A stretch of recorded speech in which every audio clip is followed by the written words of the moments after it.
embraced by arms that find us, even when we are hidden from ourselves. We are touched by fingers that soothe us, even when we are too proud for soothing. We are counseled by voices that guide us, even when we are too embittered to hear. We are loved, loved, loved by unending love and unending love. We are loved, loved, loved by unending love and unending love. We are supported by hands that uplift us, even in the midst of a fall. We are urged on by eyes that meet us, even when we are too weak for meeting. We are loved, loved, loved by unending love and unending love. We are loved, loved, loved by unending love and unending love.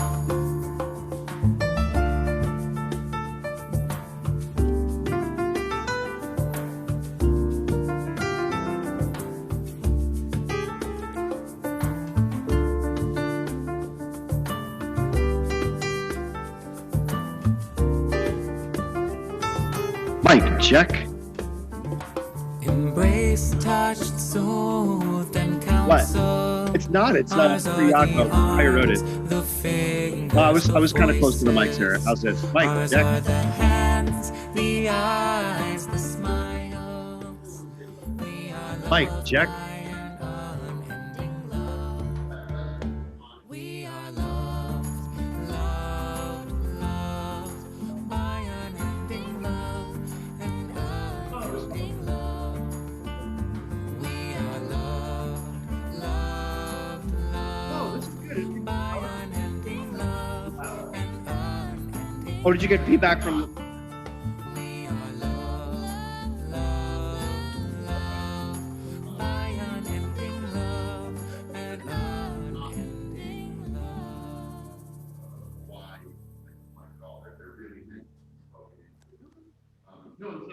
No, yeah.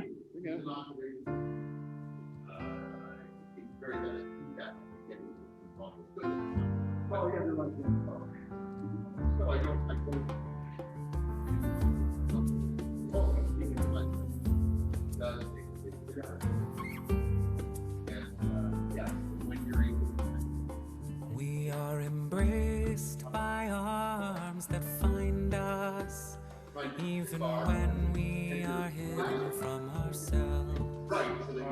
We are touched by fingers that soothe us, even when we are too proud for soothing. We are counseled by voices that guide us, even when we are too embittered to hear. We are loved, loved, loved by unending love and unending love. We are loved, loved, loved by unending love and unending love. We are supported by hands that uplift us, even in the midst of a fall. We are urged on by eyes that meet us,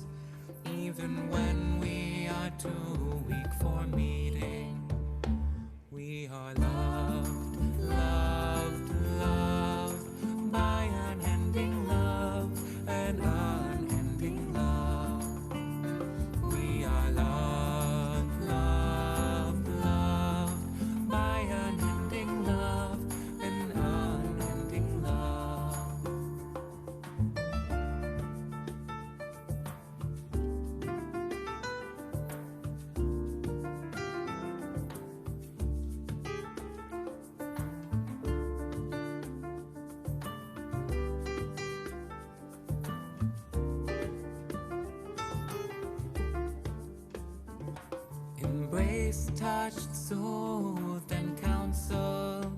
Ours are the arms, the fingers, the voices. Ours are the hands, the eyes, the smiles. We are loved by an unending love. We are loved, loved, loved by unending love, an unending love. We are loved, loved, loved by unending love, an unending love. We are loved, loved, loved by unending love, an unending love.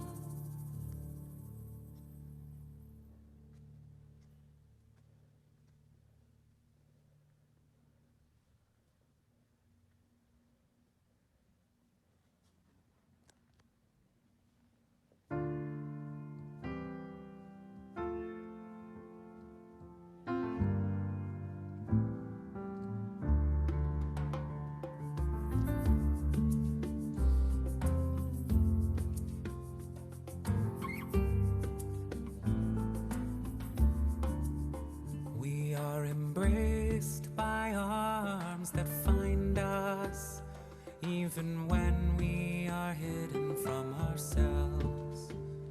We are touched by fingers that soothe us, even when we are too proud for soothing. We are counseled by voices that guide us, even when we are too embittered to hear. We are loved, loved, loved by unending love, an unending love. We are loved, loved, loved by unending love, an unending love. We are supported by hands that uplift us, even in the midst of a fall.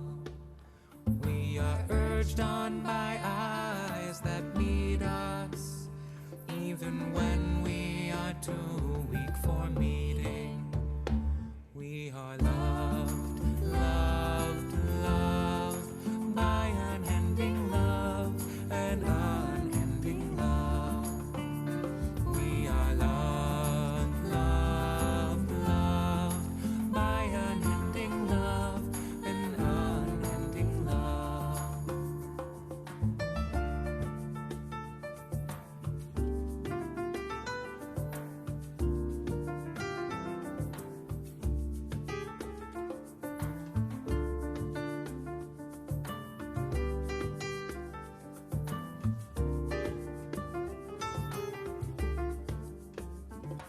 Embraced, touched, soothed, and counseled.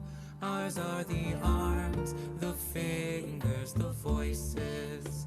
Ours are the hands, the eyes, the smiles.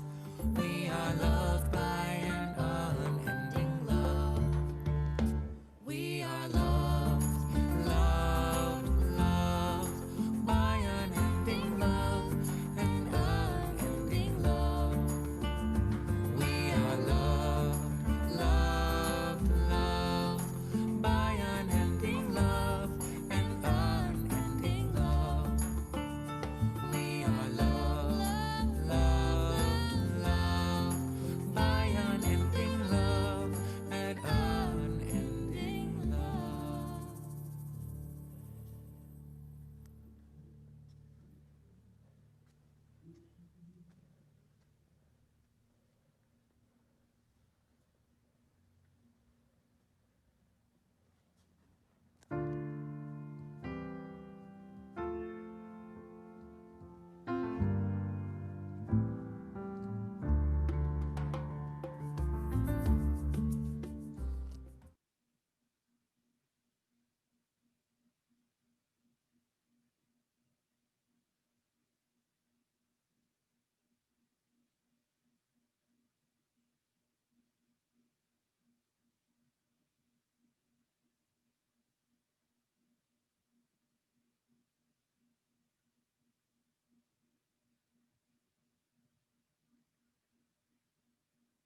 fingers that soothe us, even when we are too proud for soothing. We are counseled by voices that guide us, even when we are too embittered to hear. We are loved, loved, loved by unending love and unending love. We are loved, loved, loved by unending love and unending love. We are supported by hands that uplift us, even in the midst of a fall. We are urged on by eyes that meet us, even when we are too weak for meeting. We are loved, loved, loved by unending love and unending love. We are loved, loved, loved by unending love and unending love.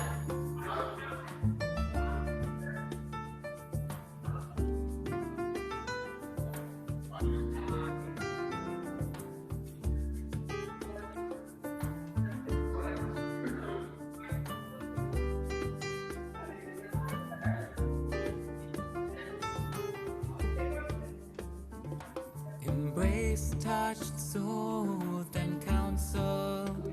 Ours are the arms, the fingers, the voices. Ours are the hands, the eyes, the smiles. We are loved by an unending love. We are loved, loved, loved by unending love and unending love.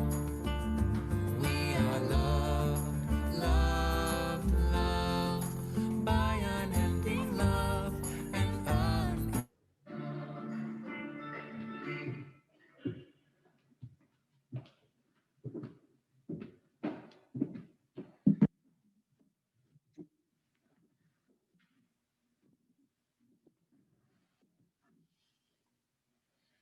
I just got 2 text messages.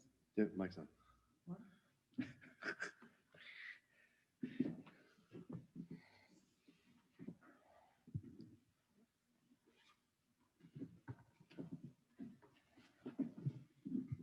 Shana Tova.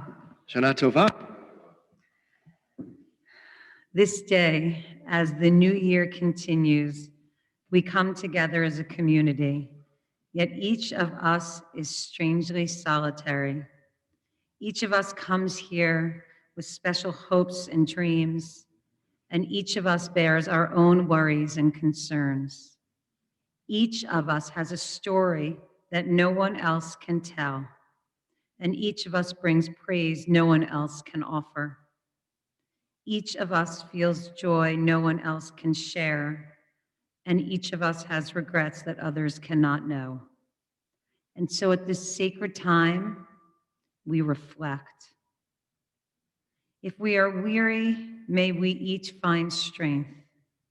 If we are discouraged, may we each find hope. And if we have forgotten how to share, may we teach each other and learn together.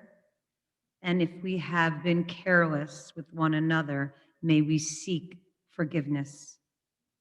If our hearts have been chilled by indifference, may we be warmed by renewed purpose and inspired by the spirit of this new year and this community. We turn to page 142, those people who are using a machzor or on the screen. Those people who would like to say a bracha over wrapping themselves in whatever you want to wrap yourself. But for me, it will be a talit. I know many of us are cozy on our couches, that you wrap yourself in a blanket. We turn together. Baruch atah Adonai Eloheinu melech haolam asher kiddushanu b'mitzvotav v'tzivanu lehitatef b'tzitzit.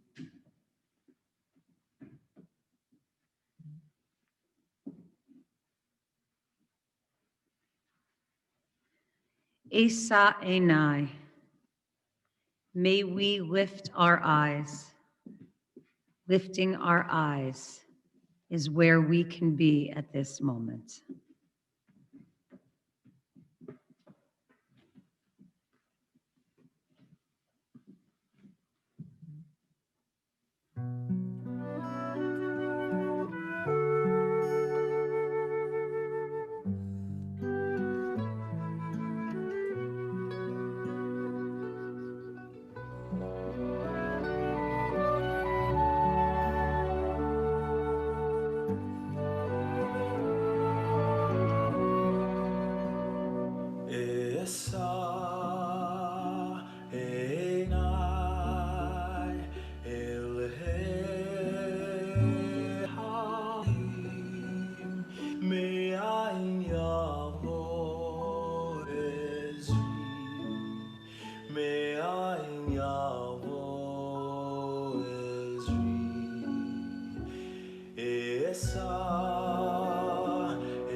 As our eyes are lifted, may our hearts follow.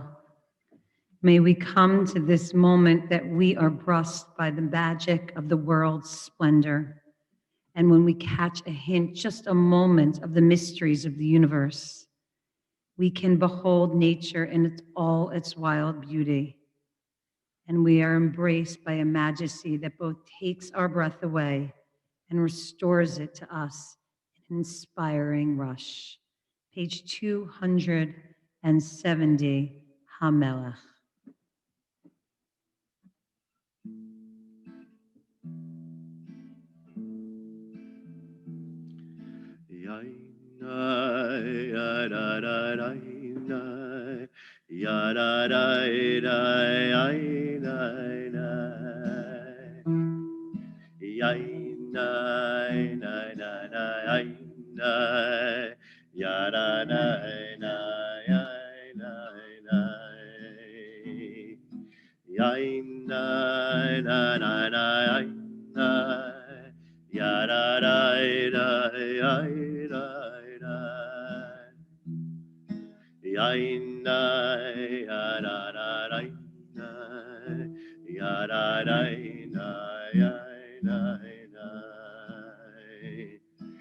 Melech Yoshev Al Kisei Ram V'Nisa HaMelech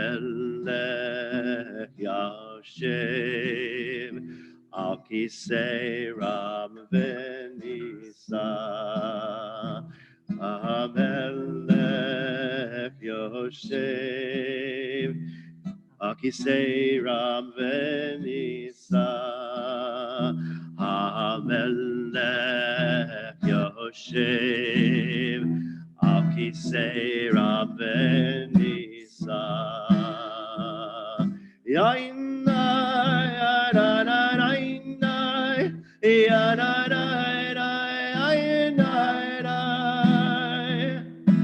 Yainai Yainai Yainai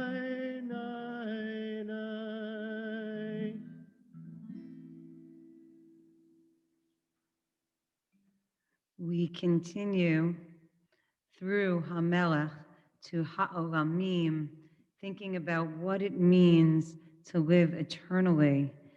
As we think about this, we turn to page 274.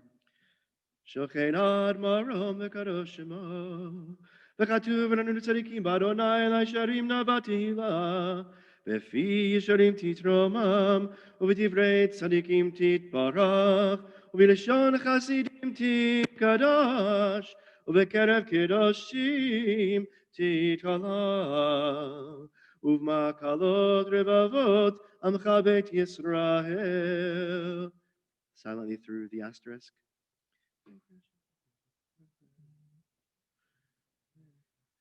להודות להלל, לשבח לפאר, לרמם להדל לברך, להלל לקלס על כל דברי שירות ותשבחות, דוד בן ישי, עבדך משיחך, ישתבח שמך לעד מלכנו. Silently through asterisk at the bottom paragraph.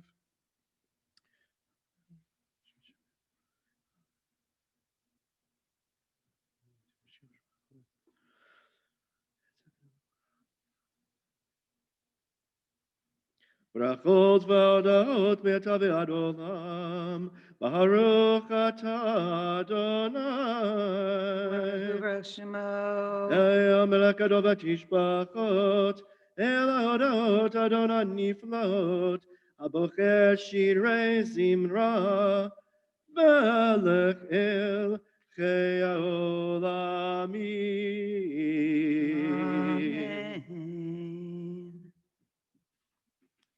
Page 278, we stand, if you are able, and we think about what it means to call the congregation together for this formal part of prayer. The sections that preceded us allowed us to lift our eyes to the mountains, to where we need to be, and to ask us to think about the majesty of the moment That brings us to this time of communal prayer, the Baruch Hu.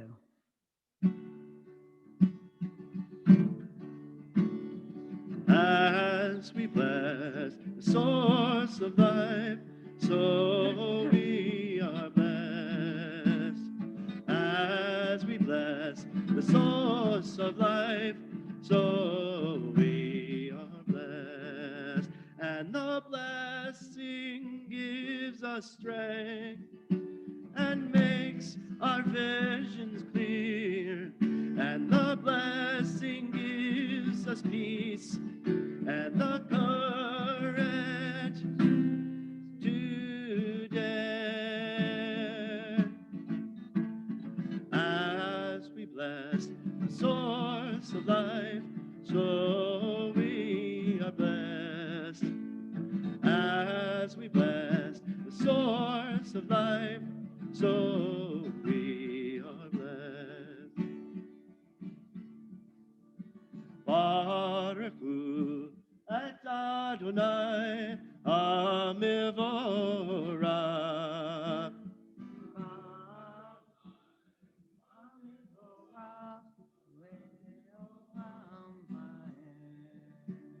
Baruch Adonai Amivorach Leolam Vaed.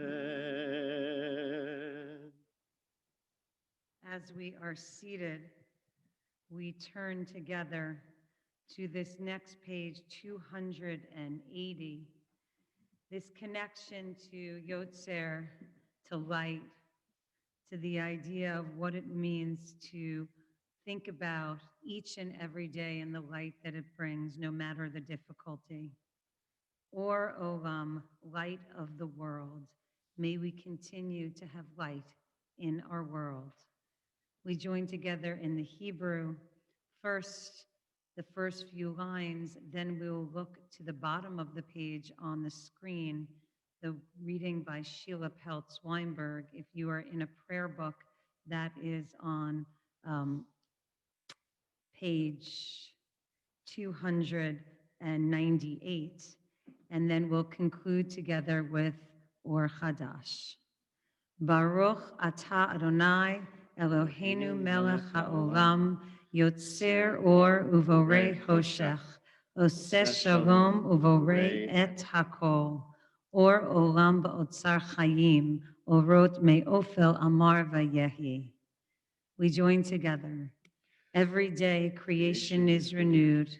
Wake up and see unfolding in the spreading light of dawn the world and all it contains, coming into being, new, fresh, filled with divine goodness and love. Every day creation is renewed. Reflected in the great lights, we see a new day, one precious day, eternity. Or Chadash al Zion Ta'ir v'nizkechu lanu bimheira leoro. Or Chadash al Zion Ta'ir v'nizkechu lanu bimheira leoro. Or Chadash al Zion Ta'ir v'nizkechu Kulanu bimheira leoro, Baruch atah Adonai, Baruch Shemo. Yotzer hameorot. Amen. With an abounding love, an ahava rabbah, we enter into this prayer. The hope is, and the prayer is, that may we have an open and understanding heart to receive the love of others and to receive the love of ourselves. We join together page 300, Ahava Rabbah. Hope that you will join from wherever you are in the responses. Ahava, Ahava, Ahava, Ahava, Ahava Rabbah, Ahava Rabbah, Ahavtanu,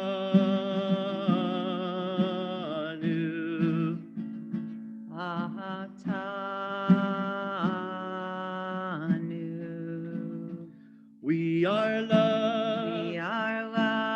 We are loved. We are loved. We are loved. We are loved. By an unending love. By an unending love. Ahava. Ahava. Ahava. Ahava. Ahava Rabbah. Ahava Rabbah.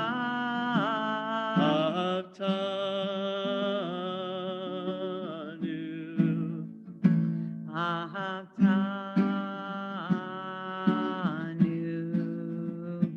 We are loved. We are loved. We are loved. We are loved. We are loved. We are loved. By an unending love. By an unending love.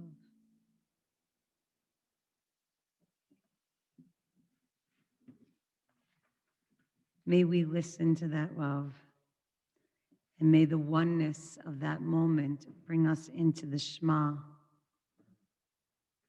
As we think of someone who loves us, whether they're near or far, we feel their presence. We take that deep breath and open up to the love that is coming to us. Page 304, if you're wearing a talit, you could gather the four corners. If not, thinking about what it means to bring the love into your mind, into your neshama, your soul, and into your lev, your heart.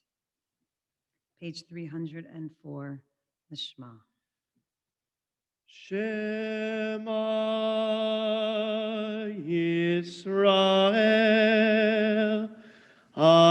Adonai Eloheinu, Adonai Echad. Ve'ahavta et Adonai Elohecha bechol levavcha uvechol nafshecha uvechol meodecha ve'hayu hadvarim ha'ele asher anochi mitzavcha hayom al levavecha v'shinantam levanecha v'dibarta bam b'shivtecha b'veitecha uvlechtecha v'derech uv'shochbecha uv'kumecha ukshartam leot al yadecha v'ayu letotafot bein einecha uchtavtam al mezuzot beitecha uvishe'arecha.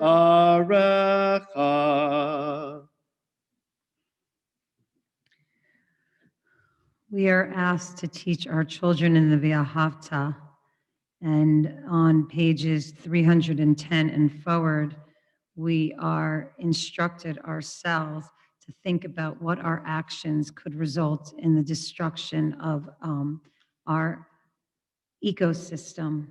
So what do we teach our children? Do we teach them to pick up after themselves? Do we teach them to kunolam, to repair the world? Do we teach them to walk on their own paths, but to see their connection and obligation to the larger community? We take these few moments as we look towards these pieces of liturgy, and we'll conclude together on page 312.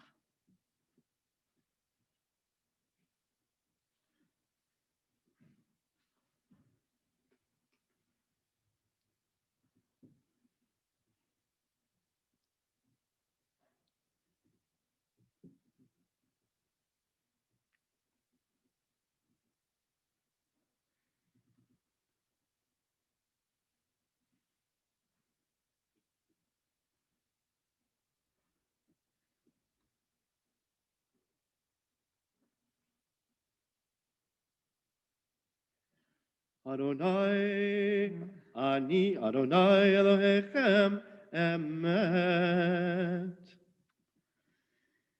So we come to the song at the sea, this crossing at the water from our exodus of Egypt into this land of the unknown.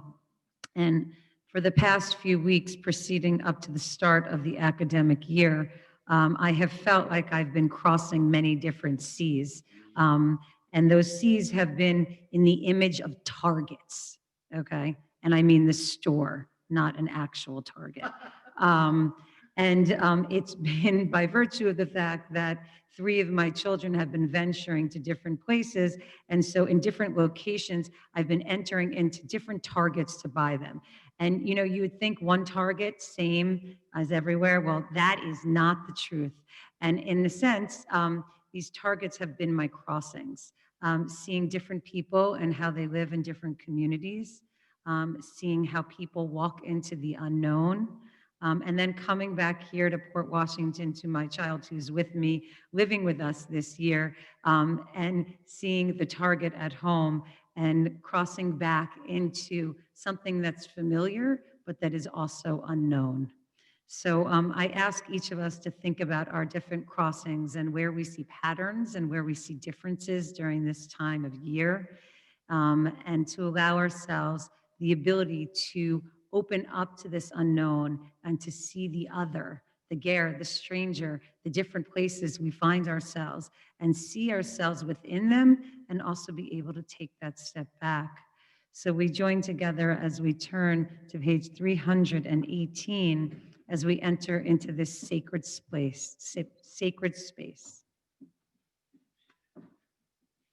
Tilot lelayom baruchum borach, Moshe Miriam b'nei Yisrael l'chanu shira, b'simcha rabba v'yamru kulam, mi chamocha ba'elim Adonai, mi chamocha nedar b'kodesh, Nora teilot oseh v'ele, shira chadesha shivechu gelulim, l'shimcha al sefat hayam, yachad kulam odu ve'imlichu ve'amru, Adonai imo le'olam va'ed. We stand for Tzur Yisrael. Tzur Yisrael, kuma be'ezrat Yisrael, ufedechinu mecha, Yehuda ve'Yisrael. Go aleinu, Adonai tzivahot shemo, Kedosh Yisrael. Baruch atah Adonai, Ga'al Yisrael. Amen. So as we turn to the Amidah on page 324, this Rosh Hashanah we celebrate renewal, but we hope to live our lives without endlessly repeating ourselves. Instead, through the process of teshuvah, of turning, we attempt to change a bit each year. And we pray that when we return to the beginning in the cycle of the year, we will stand at a higher point. Our lives, an ascending spiral over the years. May we look towards this spiraling, this moving up, and continue to connect to ourselves and our ancestors. We join with Cantor Eric first with the kavanah of opening our lips, and then continue, beginning on page 324 and forward, the Amidah. Adonai, Sifatai Tiftach, Ufi Akid Tehilatem.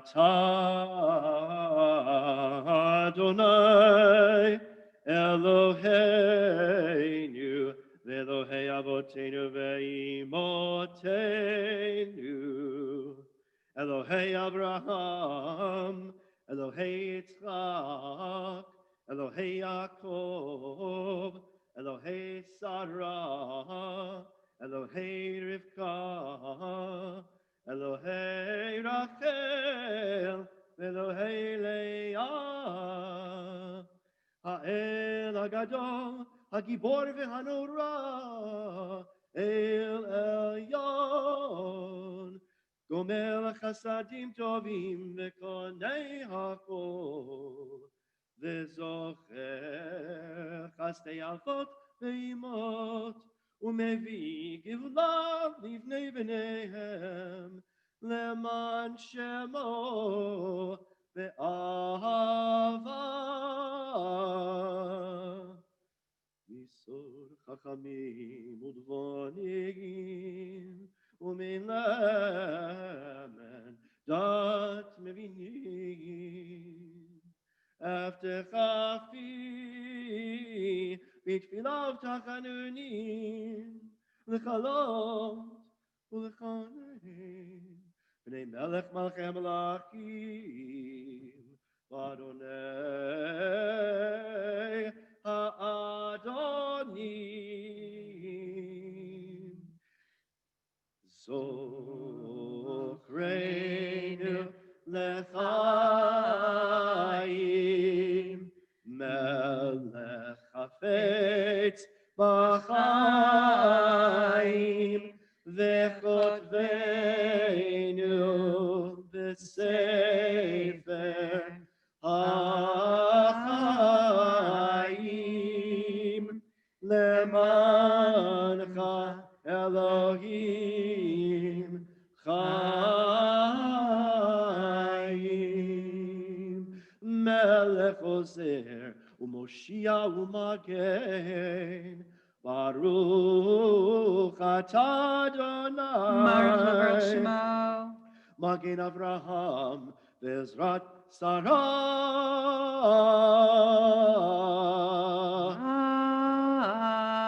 Amen. Page 330, Gevurot.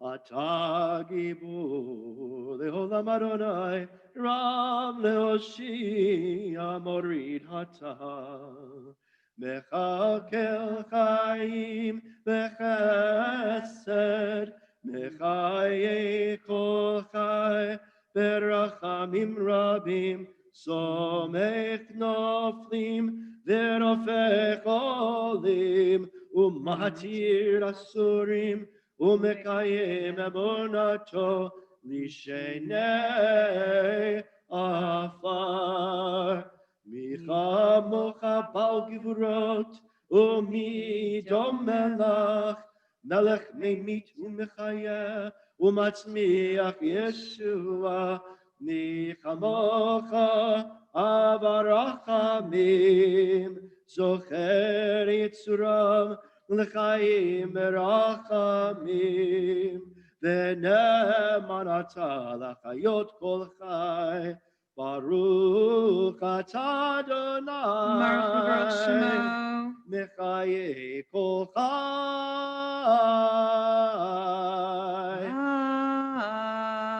Amen. Page 360. We move to the Kedusha, as holiness is the manner in which we react to all the people we interact with. Nekadesh et Shimcha ba'olam Kishem shemakdishim oto b'shmei marom Kakatuv ayad neviyacha v'kara ze el ze ve'amar Kadosh, Kadosh, Kadosh, Adonai Tzivaot, Merochol haaretz kevodo. Kadosh, Kadosh, Kadosh, Adonai Tzvot, Melech Kol Haaretz Kevodo. אז בכל רעש גדול, אדיר וחזק משמיעים מנקול, מנסים ומצרפים, נעמתם ברוך יאמרו. Baruch kavod Adonai mimkomo. ברוך כבוד אדוני ממקומו. ממקום חמקנו תופיע, ותמלוך עלינו כמחכים אנחנו לך.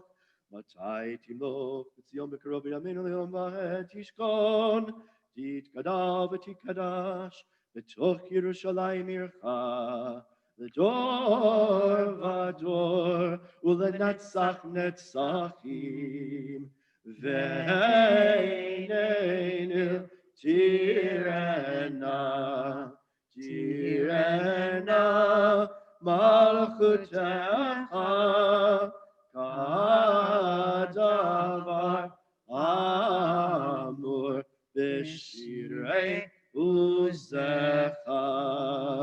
ימלוך אדוני לעולם, אלוהי יציון, לדור ודור, הללויה.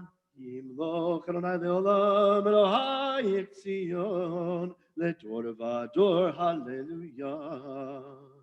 לדור ודור נגיד גודלך, ולנצח נצחים קדושתך נקדיש. ושבחך למבין לא ימוש לעולם ועד, כי המלך גדול וקדוש אתה.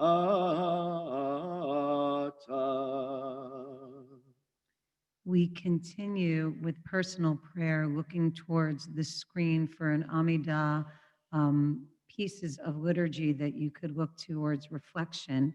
If you have a prayer book in hand, you can look towards pages 364 to 382. There is an alternative Amidah on 383 to 386, and there are meditative pieces on pages 1 through 20.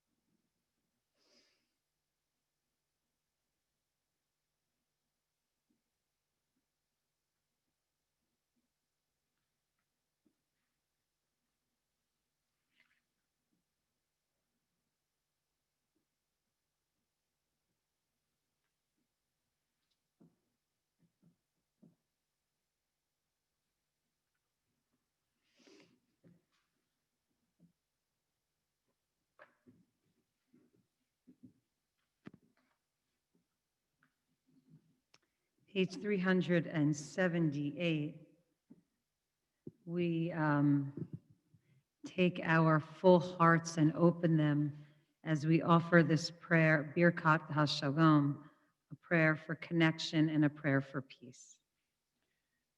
יברכך אדוני וישמרך. יהי רצון יאר אדוני פניו אליך ויחונך. כן יהי רצון יישא אדוני פניו אליך וישם לך שלום. כן יהי רצון.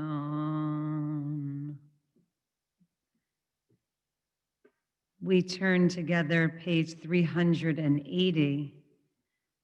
As we turn to Sim Shalom, we try to imagine a time of true peace and tranquility, and we think about a time and what part we can play in helping to make this time come about. שים שלום טובה וברכה, חן וחסד ורחמים, עלינו ועל כל ישראל עמך, ברכנו אבינו, ברכנו אבינו כולנו כאחד באור פניך. כי באור פניך נתת לנו, אדוני אלוהינו, תורת חיים ואהבת חסד, תורת חיים ואהבת חסד, וצדקה וברכה ורחמים, וחיים ושלום. וטוב בעיניך לברך את עמך בית ישראל, וכל העמים ברובוז ושלום. בספר חיים ברכה ושלום, ופרנסה טובה. ניזכר וניכתב לפניך, אנחנו וכל עמך בית ישראל, לחיים טובים, לחיים טובים ולשלום. ברוך אתה אדוני, עושה השלום.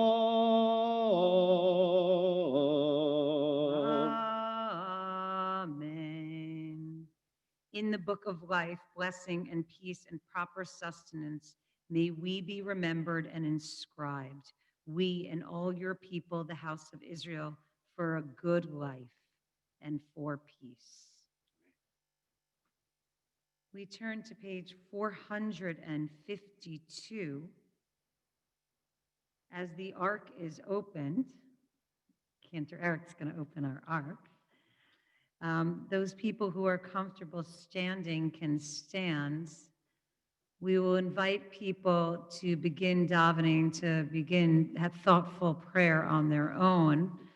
The words are on the screen or page 452 in your Machzor. And then we will conclude the personal davening with a video interpretation of Avinu Malkeinu.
As the ark is closed, may we ask for us to be dealt with graciously, may we ask to be responded to. For we have no deeds to justify us, and we hope and pray to be dealt with in righteousness and in love. We turn to page 464 as we get ready for our Torah service. We join in Ein Kamocha. Ein kamocha v'Elohim Adonai, ve'ein kema'asecha, malchutecha, malchut kol olamim, umemshaltecha bechol dor v'dor. Adonai melech, Adonai malach, Adonai imloch leolam ba'en. Adonai os le'amo yitein. Adonai yivarech et amo v'shalom. Avarachamim heitiva v'ritzoncha et Sion. Tivnei chomot Yerushalayim kivecha levan v'tachnu melech el ram v'nisa Adon olamim. As we turn to page 466 in the prayer book, but staying on this page on the screen, we turn to opening the ark, Vayihi bin Soa Ha'aron. Vayihi bin Soa Ha'aron, Vayomer Moshe, Kuma Adonai, V'yafutzu oivecha, V'yanusu mesanecha mipanecha, Ki mitzion tetzei Torah, Ki mitzion tetzei Torah, Udevar Adonai mirushalayim, Baruch Shenatan Torah Torah, Baruch Shenatan Torah Torah, Le'amo Yisrael B'kedushato. As we turn in the Machzor to page 468, staying on this page in the screen, we begin with Adonai, Adonai. Adonai,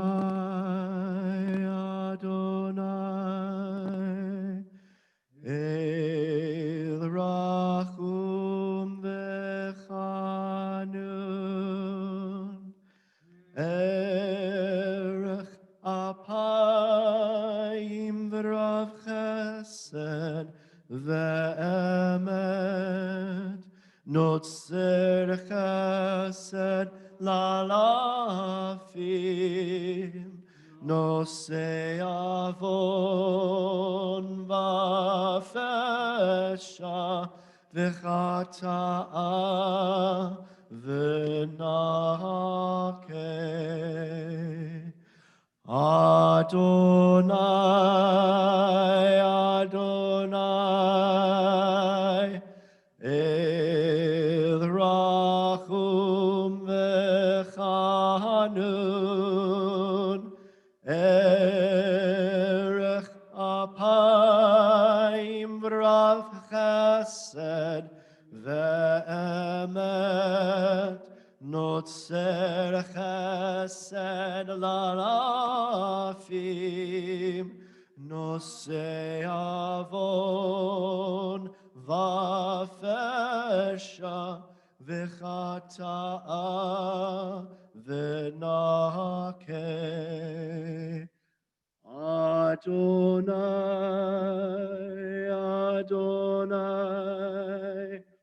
El Rachum Vechanun, Erech Apayim V'Rav Chesed Ve'emet, Noseh Chesed Lalafim, Noseh Avon Vafesha V'chata'a V'nakeh.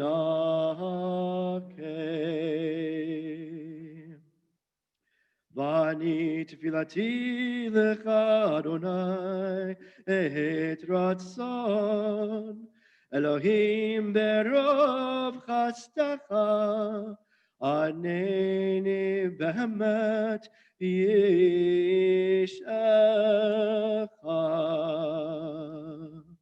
As the Torah scroll is taken from the ark, we turn to page 470. We respond beginning with the Shema.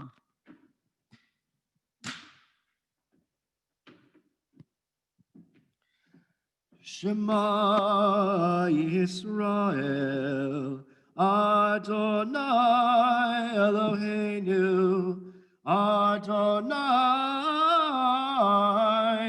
Echad. Shema Yisrael, Adonai Eloheinu, Adonai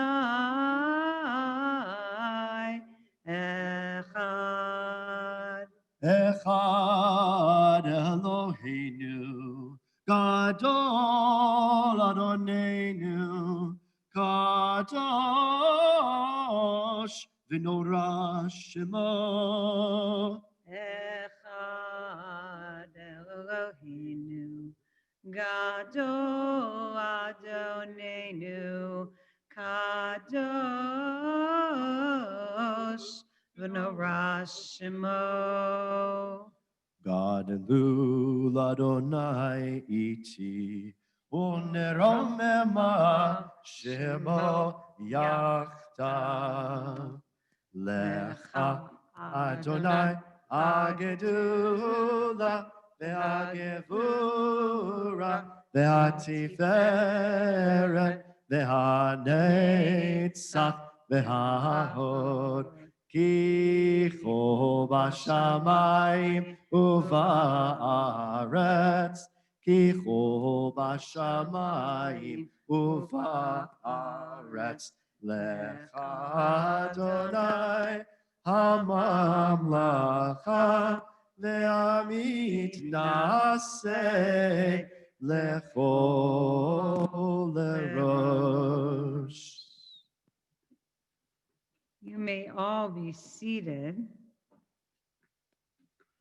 As we turn to this morning's Torah reading, it is on page 512 in your 510 in your Machzor.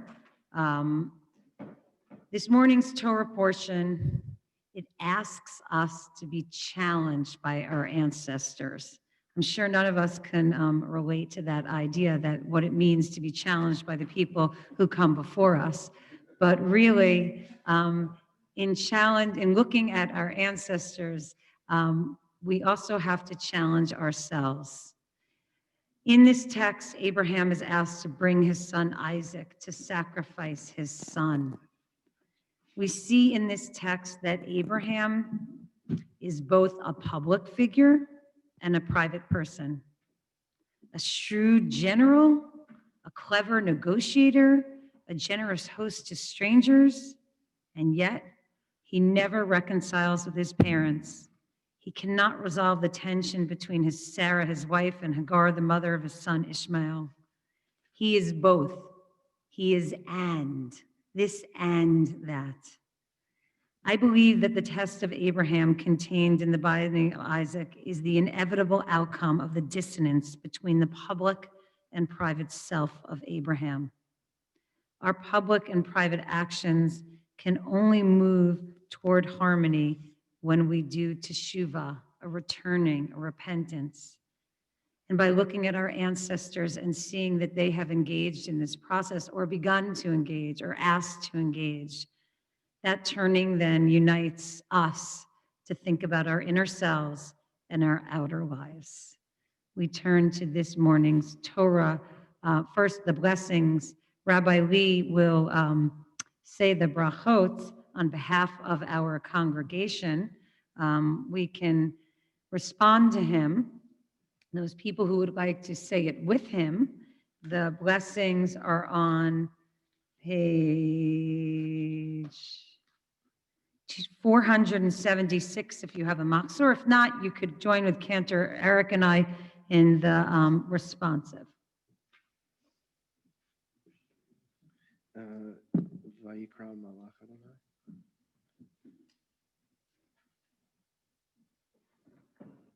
Eric, do you want me to follow over him? I think it's Too much. Okay. Yeah.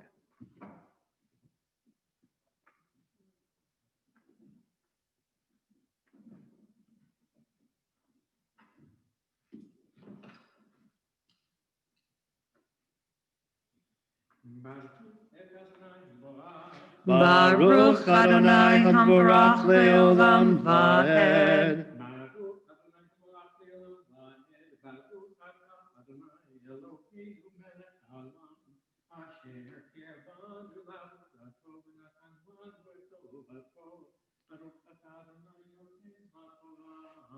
Amen.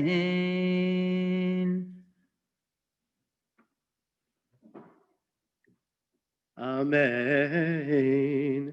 Vayikra Malach Adonai El Avraham Shenit Min Hashamayim Vayomer Bi Nishbati Ne'um Adonai Ki Ya'an Asher Asita Et Hadavar Hazeh Lo Chasakta Et Bincha Et Yechidecha Ki varech avarechecha Ve'harba arbe Et zaracha Kechochvei Hashamayim Ve'chachol Asher al Sfat Hayam Ve'yirash daracha Et shar oivam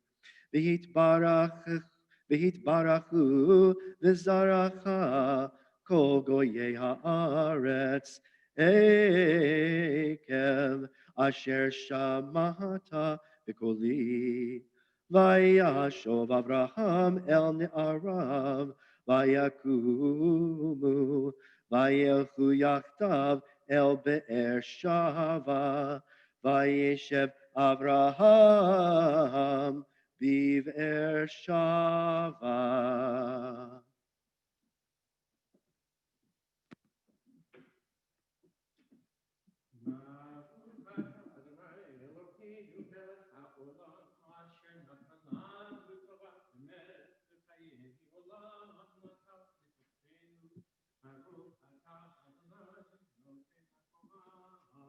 Amen. With the Torah scroll out, we offer the Mishaberach, a prayer for healing. We think about Gila Noah, Steve North, Randy Sloan, Sandra Posner, Katie Delson, Milt Lease, Jerome Smiley, Renee Yarmoff, Joel Rafosky, Alyssa, Gloria and Seymour Tobin, Elaine Siegelman, Ellen Leibowitz, Joan Len, and Jerry Bloom. Mishaberach Avotenu Mikor habracha Leimotenu.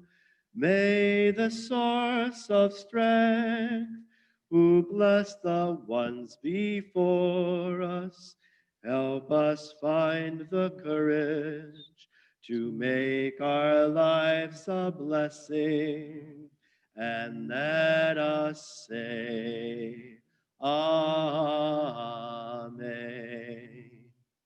Mishaberach Sheberach Imotenu Mikor habracha le'avotenu. Bless those in need of healing with refuah shlema, the renewal of body, the renewal of spirit, and let us say, Amen.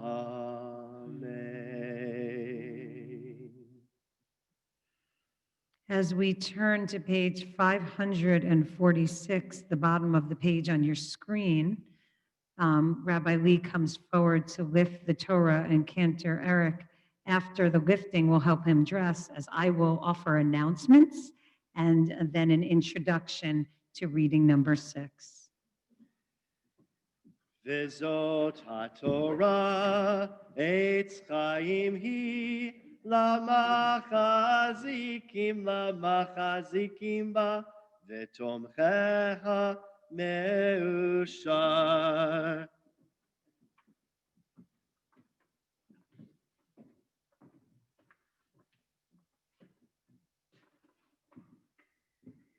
So just a few short announcements. At 2 o'clock, we will join together at the body of water behind the Dolphin Bookstore for Tashlich. We hope to see as many people as can be there.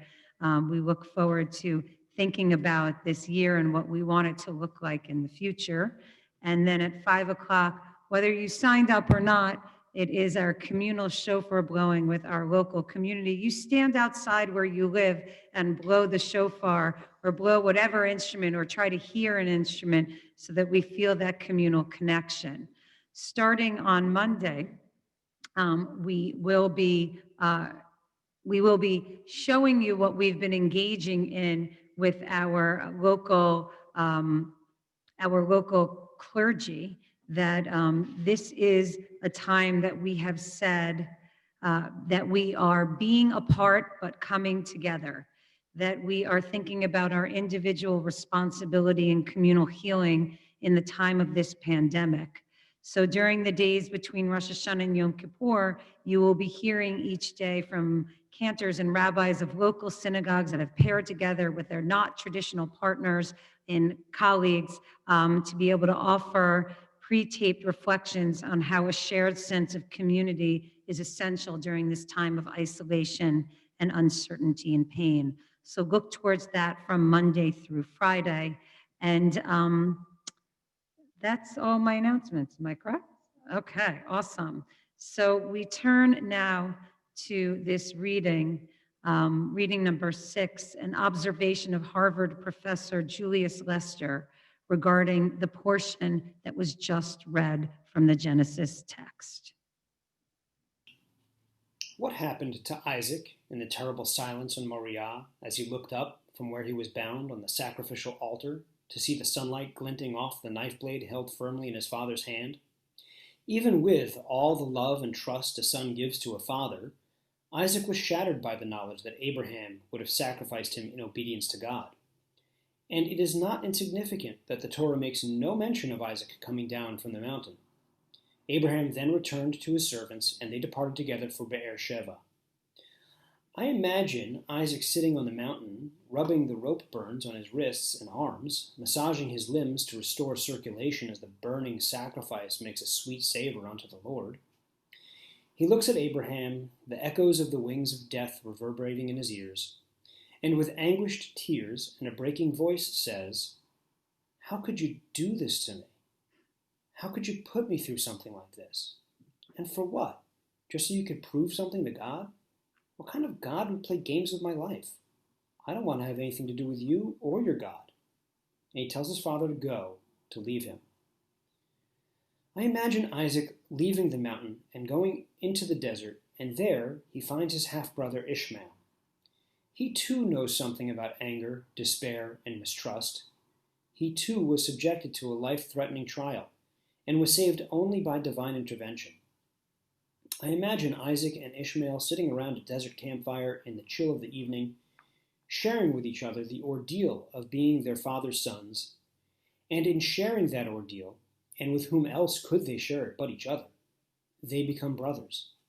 In other words, they learn to love each other.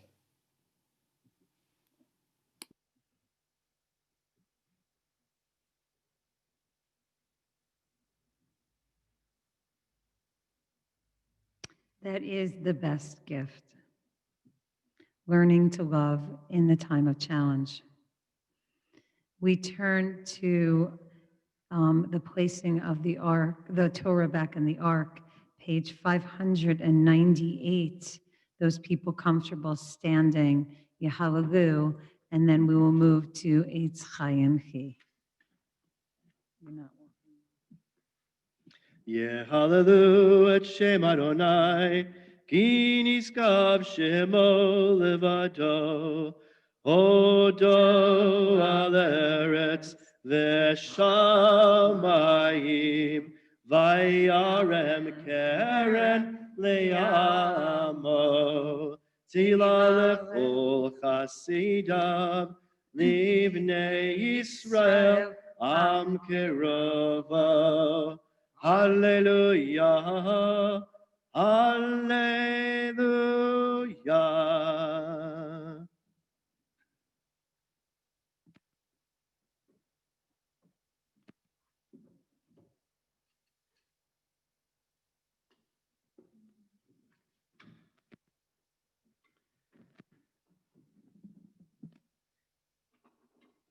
Eitz Chaim Hi Lama Chazikima V'tomcheha Neushar Drachecha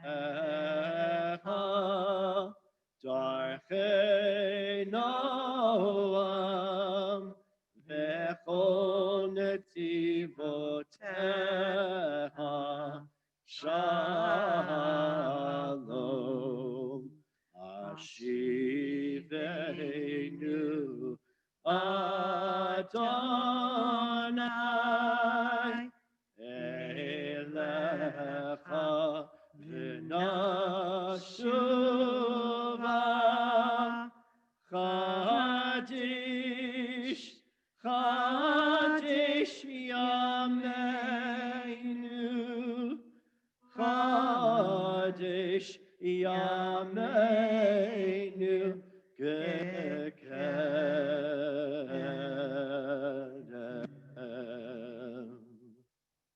The ark is closed and those people standing can be seated.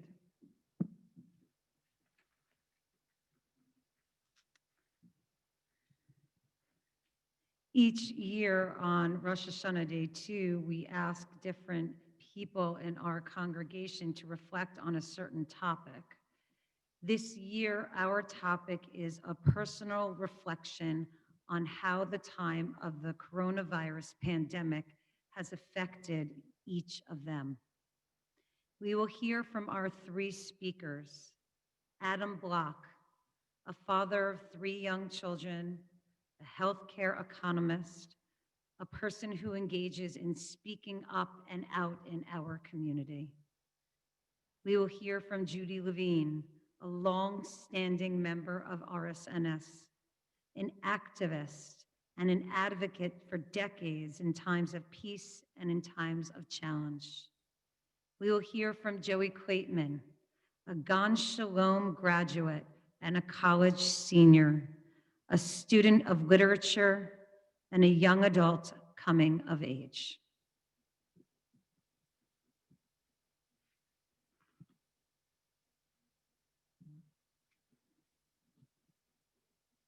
Shana Tova. So my name is Adam Block. I am 42 years old. I was born and raised in Port Washington. I was actually a member of TBI growing up. My wife Lauren also was born and raised in Port Washington. We met in Boston, but moved back here about 4 years ago. We joined RSNS, and we are so happy to be a part of this synagogue in this community. And I was honored that Rabbi Jody and Rabbi Lee and Cantor Eric asked if I would talk a little bit about my and my family's experiences with COVID-19, speaking particularly from the point of my generation, somebody that is basically married with children, that are of the younger age. My children, Brandon and Elise, are in 3rd grade and are students at Gan Shalom. And my youngest one, Jordan, is just started kindergarten. So what I wanted to talk a little bit about today was how COVID-19 has impacted our lives. And I think we really need to think about it in 2 phases. The first phase was really March, April, and May, where people weren't going out very much at all. They weren't getting back to life. A lot of people weren't working much. We weren't working much. We were really focused on just being safe and figuring out what we could do to be safe. And what I will say is that as a family of 5, where we had stable employment. I'm a public health professor, and I have a healthcare consulting practice. And my wife is a healthcare provider, a PCP at Northwell, and a medical school professor. We were extremely fortunate. We did not, our family, we have a dog. Our family was full of, there was no loneliness because there were so many of us living under one roof. So we didn't feel that separation as badly. In fact, it drew us closer as a family. I mean, I can't remember any time that we had as many dinners together and we had lunches together. I mean, basically, and to this day, just about 7 days a week. That was a remote. We definitely don't have breakfast together. Breakfast you're on your own for in my family. But we were able to really spend a lot of time together, and we really didn't feel lonely. So that was really nice.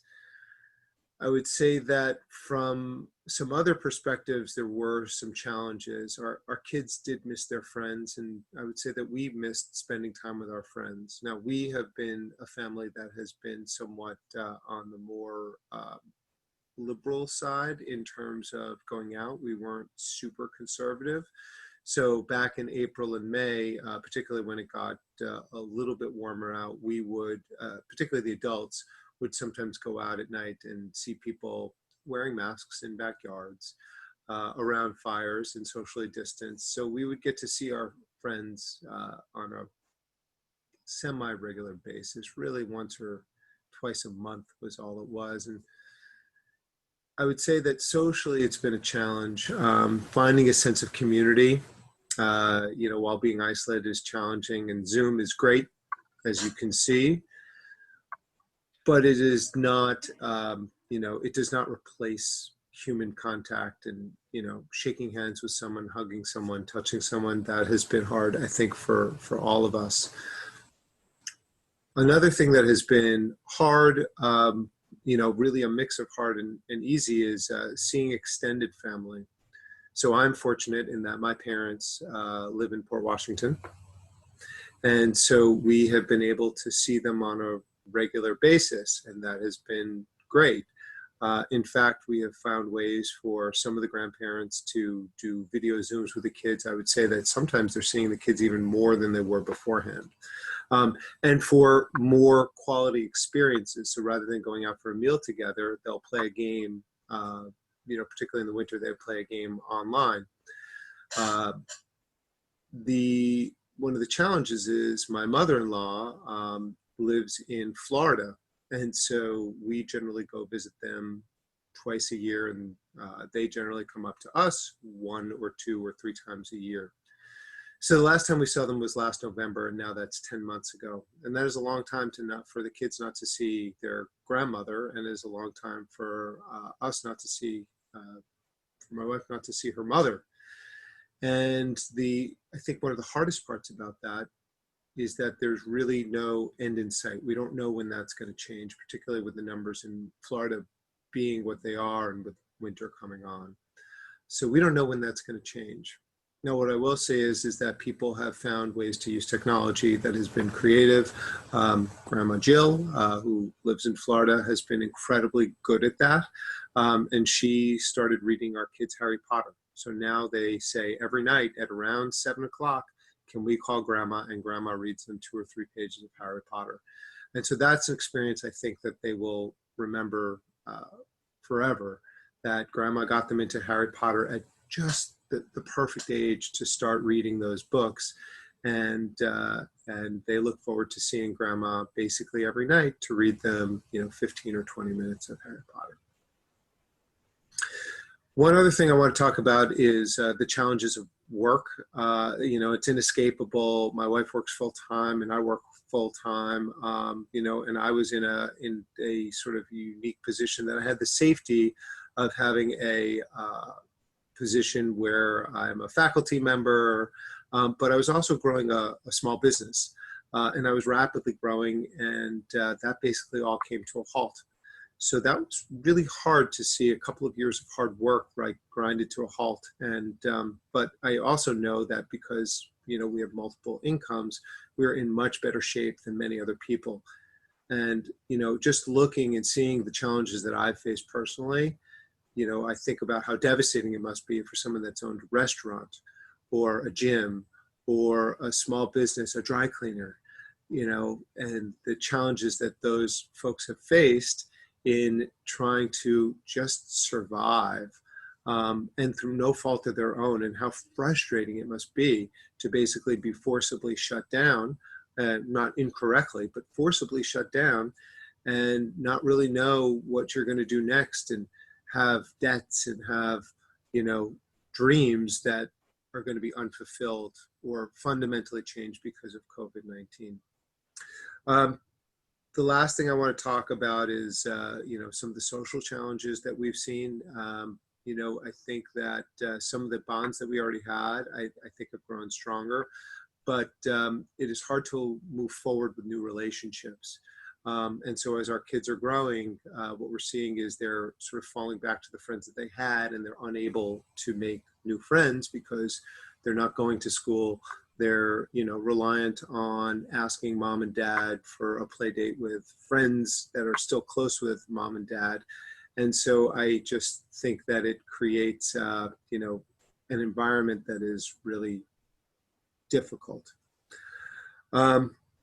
And then the last thing is that it also, I've cooked everything under the sun. I started baking challah every Friday night, which has been really nice.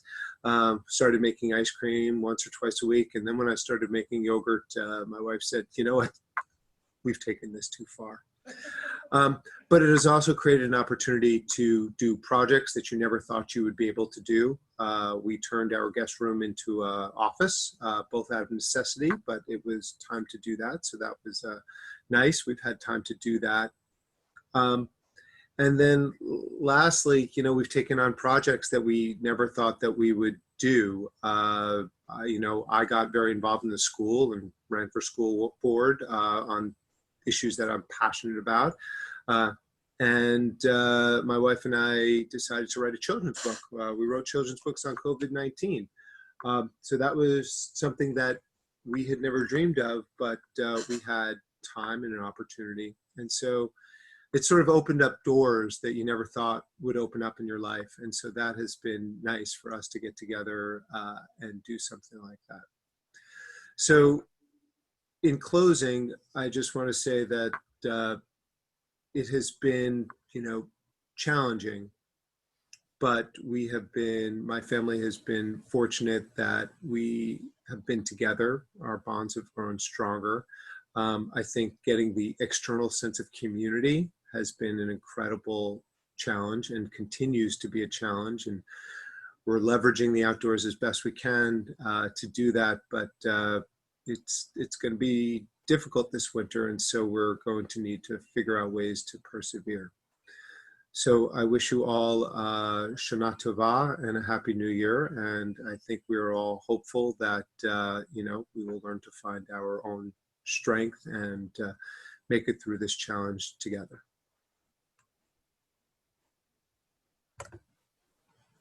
This is such a strange time, surreal, beyond reality, like living in a Dalí painting of melting time with its disparate, distorted objects. It is a nightmare for those who have lost loved ones and has been a time of uncertainty, chaos, and fear. So many fears: contagion, job loss, loneliness, death, apprehension about the long and short-term effects on our children. At times like this, we look to our elected national leadership to provide reassurance and guidance. We, as individuals, as a nation, and all of humanity are facing an unknown future. We are vulnerable. We need an Abe Lincoln, an FDR. It is this feeling of insecurity that has prompted me to search for stability in the past and think about my ordinary little life. Think about what I could have done, should have done, and still need to do to make the world a better place. To fight for social justice, to be kind and show concern for people, to take action. Did I do enough? Am I doing enough? Here I am, in my bubble, living in a democracy, well-fed, safely housed, supported by a loving family and synagogue community. People all over the world are subject to food insecurity, inadequate education, political and religious persecution, and the hazards of war. Why did I get to be so lucky? How am I lucky? Well, I'm lucky because my maternal grandparents and dad immigrated to America, escaping totalitarianism. Lucky because I had an idyllic childhood, living in Brooklyn while a war was waging across two oceans. I went to school, listened to radio soap operas, and played war games. I'm lucky because I had an excellent education from elementary school to a free public college with a strong liberal arts program. Lucky, though my parents weren't perfect, I knew they loved and cared about me and provided a comfortable home. I was lucky to have been married to two, though imperfect, loving, intelligent men. And I was lucky because as a mother of two sons, I never had them fighting in a war. And I was lucky that I didn't need to give them the talk, as Black parents must. I didn't need to worry about their safety simply because of the color of their skin when they went out. I'm lucky to be connected to my grandchildren and to have been a teacher protected by a strong union. Lucky to have been able to travel and enjoy all types of entertainment, to be part of this supportive RSNS community led by a caring, creative clergy. And I'm so lucky that in this time, this terrible time, to have no material needs. I'm comfortable. I have emotional support. And perhaps the luckiest thing of all is when luck runs out, I have the resilience to recover from devastating events. Death of my loved ones, illness, loss of friends, rejection. We, as individuals and as a nation, need resilience and courage and action to recover from the devastation of the pandemic exacerbated by the lack of national leadership. Like my own wonderful imperfect family, our government is not perfect. We can't change our family, but despite democracy's failings, we can effect change with our vote, letters and phone calls to our elected representatives, organized protest, and financial support for organizations and candidates to reflect our views. With these tools, we have the power to change our government and society. Tikkun Olam. So, what did I do? Did I do enough? There is no scale to judge what is enough social action. I voted in every election, local to national, since 1956. I actively protested the Vietnam and Iraq wars. I campaigned for legislators on the national and local level via phone calls and going door to door. This year, I am writing postcards and phoning to urge people to vote and support specific candidates. I was sad that due to contagion fears and my being in an at-risk category, I was not physically present at Black Lives Matter protests. Was it enough? Is it enough? No. But it was something. This summer was the 100th anniversary of women getting the right to vote, achieved after almost 100 years of mass protests and brutal incarceration. I believe it is my obligation to honor their long, torturous journey with my vote. Even though the 14th and 19th Amendments guarantee the right to vote for all U.S. citizens, the individual states determine eligibility. If I, a white woman, voted in a southern state, I would have no difficulty. I would not be subjected to threats, a ridiculous literacy test, a poll tax, or any other irrelevant requirement often suffered by Black citizens. In the 60s, legislative advances to ameliorate these abuses were supposed to be achieved with the passage of the Civil Rights and Voting Rights Bills. Some progress was made, but the basic injustices inflicted on Blacks were never really addressed. The violent murder of George Floyd, witnessed by millions worldwide, seems to be the catalyst, the wake-up call to get white America to protest the impunity of police brutality against Blacks and become aware of systemic racism. Me, a white Jewish liberal, a racist? I abhor the Klan and the Charlottesville goons. But I began to think about when I was growing up, the only Negroes I knew were cleaning women and entertainers. Blacks in movies, on TV, and in advertisements were depicted in roles mostly subservient to whites. I lived in a very white world. No Black classmates or teachers ever. Heard remarks driving through parts of Brooklyn like, "This was once such a lovely neighborhood." It was a subtle and not so subtle indoctrination of racism. It is only through extensive reading that I have begun to understand the injustices imposed by white supremacy. The dream of Reconstruction to give land in payment for hundreds of years of free labor and establish economic equity and social stability was a failure. And the failures continued with federal housing laws and covenants which resulted in segregated neighborhoods and schools. I could go on with more examples. What is important to understand is that white supremacists are not only the Klan or the Charlottesville goons. White supremacy has infused every part of American culture and adversely affected Black communities, resulting in poverty and all its concomitant outcomes. Poor health, exposure to toxic substances, prison, subsistence wages. Will the pandemic be the clarion call to act? My dream is to have my grandchildren live in a world where there is economic and social justice for all, where systemic and environmental racism will not exist, where it is the norm to be kind and care about the well-being of others. Dreams are aspirational, but each one of us can use the tools guaranteed by a democratic government to achieve a better world. Support the organizations which reflect and fight for your beliefs. Contact your legislators so they are aware of your views. We need legislators who have a vision and the political will to restructure society. We need committed, empathetic, honest, altruistic leaders. My dream is hinging on November. I am so lucky to live in a democracy and exercise my right to vote in what I hope will be a fair and free election. These are challenging and dark times, but we have the power to go towards the light. Act, protest, vote.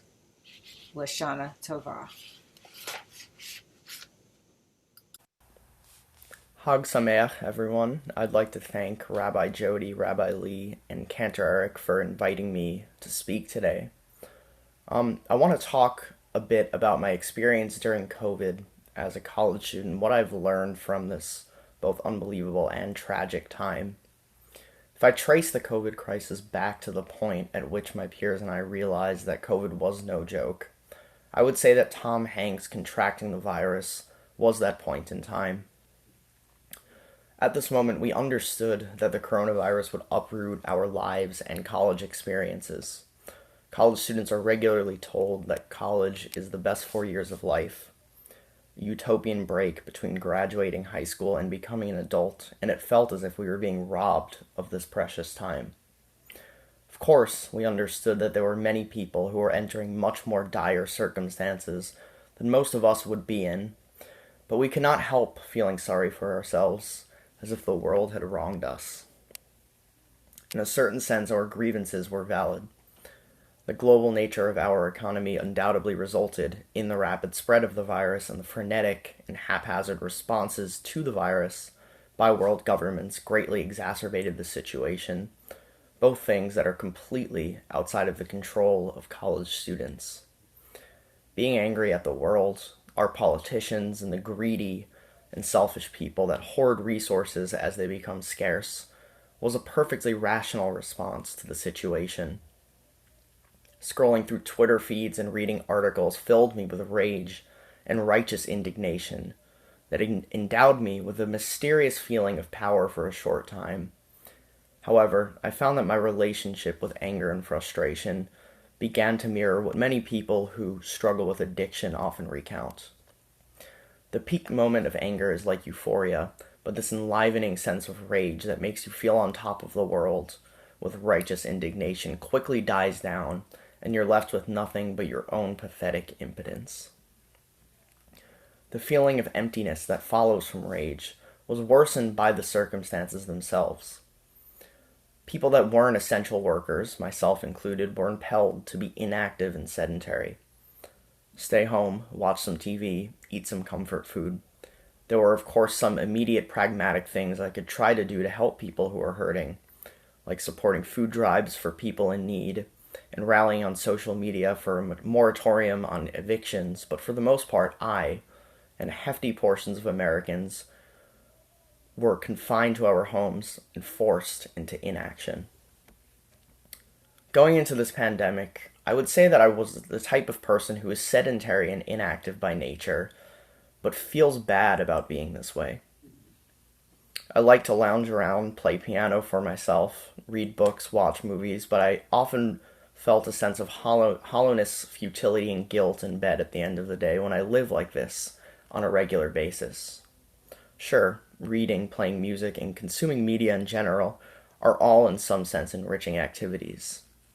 They influence the way that I think about the world, but I sometimes couldn't help thinking that being reflective is a self-indulgent privilege, a luxury that does nothing to help anyone. If it is clear that there are injustices in the world, why meditate on them when you can do something about them? This is the usual train of thought that I would be sent down pre-COVID times, but being trapped in quarantine created a peculiar situation.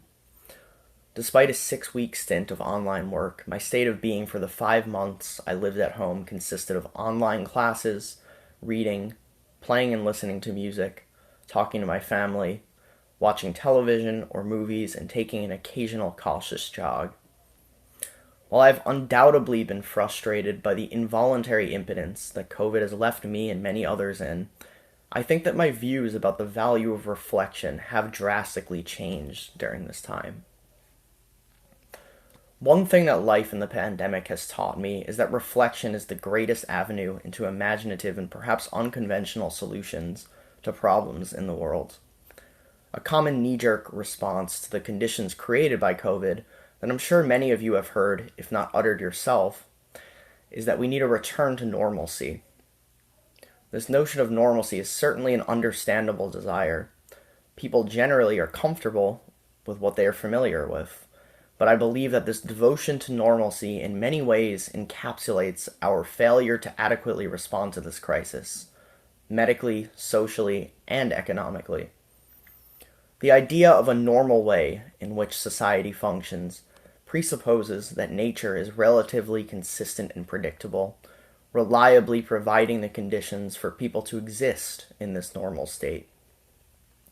What COVID has taught us, however, is that nature is quite the opposite.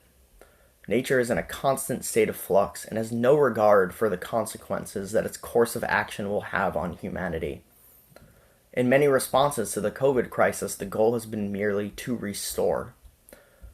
This is because many of us have internalized the belief that the world and society exist in a certain unshakable, unalterable way, and that any deviation from this normal state of things will surely be disastrous. This may seem abstract and like more of a political and social critique at this point, but my purpose is really to provide you with my own personal example of why I think that reflection is just as crucial as concrete action in affecting positive change in the world. In this case, reflecting on the shortcomings of governmental emergency responses to COVID and on a lot of the rhetoric surrounding COVID helped me understand what I now see as a fundamental issue of relying on the same tired and obsolete remedies in our attempts at problem solving. This is not a thought that simply popped into my head, but one that was guided by the conversations I have had and the books I have read throughout COVID. Reflection is never a process that occurs in isolation, but is always dialectical in form. The most imaginative and profound thoughts and plans of action are born out of dialogue between a reader or writer, or between individuals engaging in conversation or embarking on an experience together. I have found that during COVID, the literary genre of sci-fi has helped orient me and inspire imaginative thoughts about how to progress as a society and create a better world. I'm certainly no expert on sci-fi. I only really started to seriously read sci-fi books during this pandemic. But to me, what is so special about this genre of writing is its simultaneous detachment from and grounding in reality.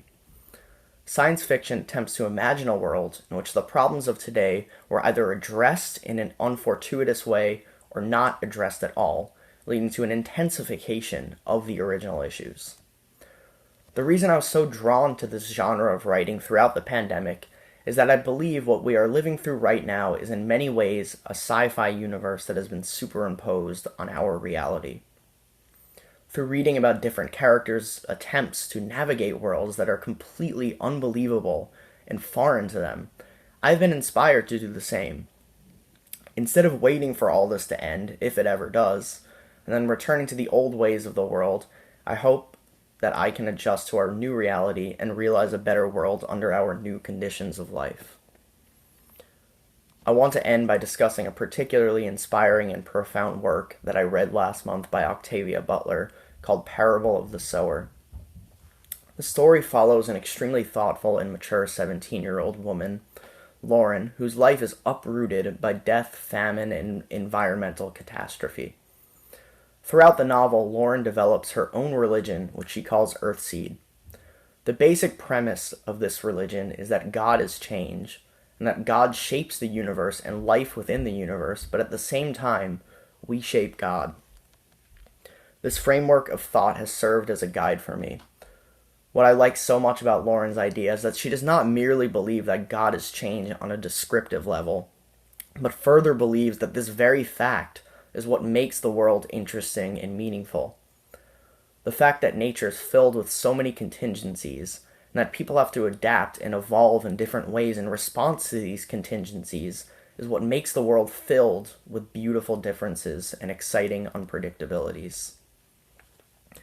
In line with Earthseed, I hope that we can accept and act on both the descriptive principle of God is change, and more importantly, that we can embrace it. Our control over fate in the universe is extremely limited. While we undoubtedly have the ability to shape the world in some ways, the world will probably shape us in ways that we don't want to be shaped. It is our job to realize in these moments that we are part of something that is much larger than ourselves, and ideas like humanity and civilization are dynamic and have meant very different things throughout history and mean many different things to different societies in today's world. We must not only accept change as something that inevitably occurs, but also as something that provides opportunities for us to reciprocally shape the world in order to allow human beings to live more meaningfully. Obviously, it's hard to think solely in these terms during a time like COVID, where people are put in dire circumstances that require immediate, pragmatic remedies, and when an atmosphere of death is just so pervasive. But I think that in the long run, this is our only way forward. Concrete action is often viewed as the end-all be-all of making a difference in the world, but if there's one lesson I've taken away from living through COVID, it is that it is also imperative for us to think and reflect with others, because we live in a complicated and malleable world that will completely control us if we cannot perceive and act on our symbiotic and ever-changing relationship with it. Lastly, I just want to say that in line with this idea of reflection being a dialogical process between individuals, I would love to hear from all of you. There are a lot of really smart and thoughtful people in this community who have experienced a whole lot more than my 21-year-old self, and I'd love to hear your thoughts about the value of reflection and the role of imagination in shaping the world. Thank you, and Hag Sameach.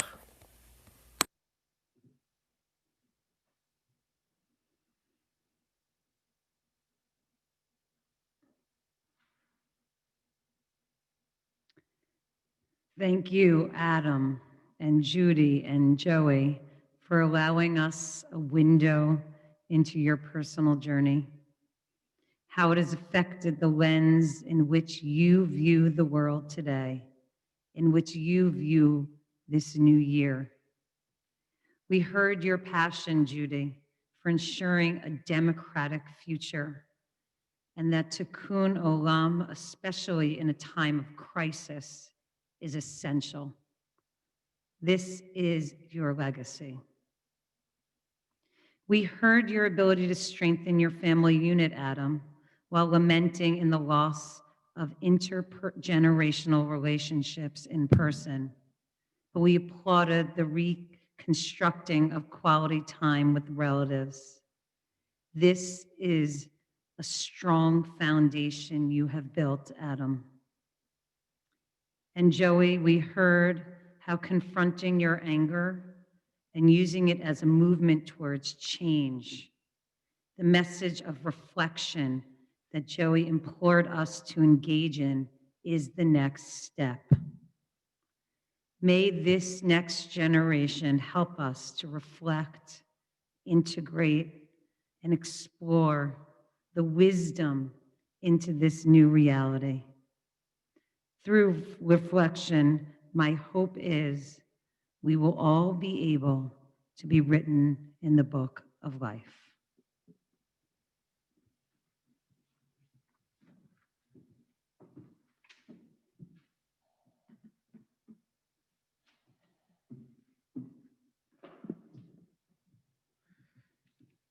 Certainly this year, the words of Unatana Tokef are all the more poignant.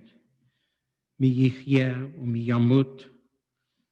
We hear the refrain Rosh Hashanah, then read silently, and then to be punctuated by Utshuva, Utfila, Utstaka. Rosh Hashanah yikatevu, uvyom Tzom Kippur yechatemu. Rosh Hashanah yikatevu, uvyom Tzom Kippur yechatemu. Kama yavorun, v'chama yibareyun, mi yichya o mi yamut, mi v'kitzo o mi lo v'kitzo. Rosh Hashanah yikatevu, uvyom Tzom Kippur yechatemu. Rosh Hashanah yikatevu, uvyom Tzom Kippur yechatemu. מי ואש ומי ומים, מי וחרב ומי וחיה, מי ורב ומי וצמא, מי ורש ומי ומגפה. בראש השנה יכתבון, וביום צום כיפור יכתבון. בראש השנה יכתבון, וביום צום כיפור יכתבון. מי וחניקה ומי וסקילה, מי ינוח ומי ינוח, מי ישקט ומי יתעורר, מי ישלב ומי יתייסר, מי יעני ומי ישיר, מי יושפל ומי יערום.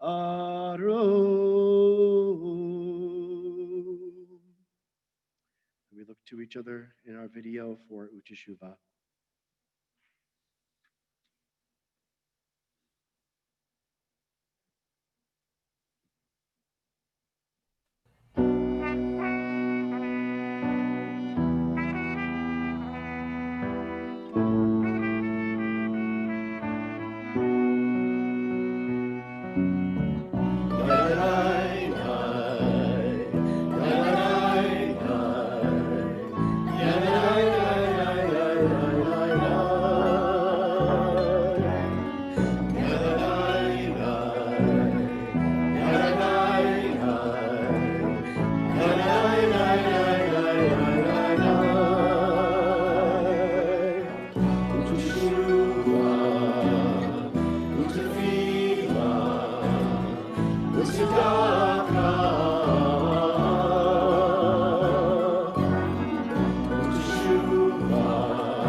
So the author of the Unetane Tokef has us believe that although there is a certain thrust to the world, there's a certain inevitability, there is also much that is left in our hands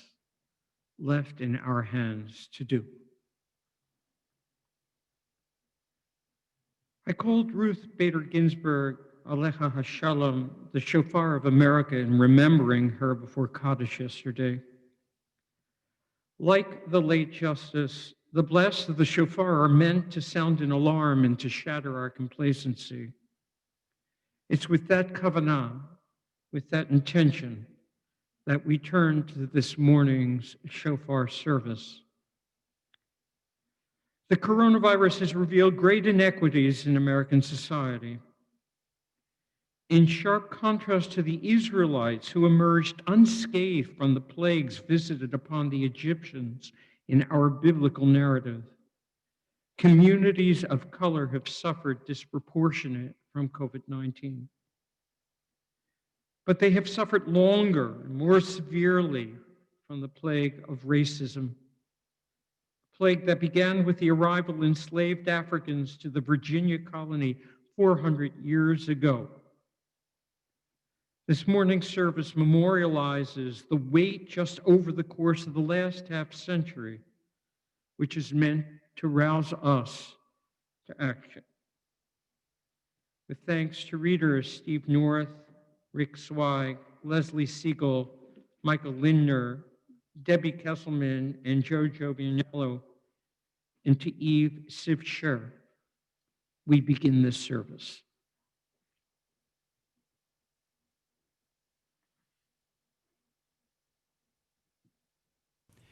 An excerpt from Dr. Martin Luther King Jr.'s 1963 letter from Birmingham jail.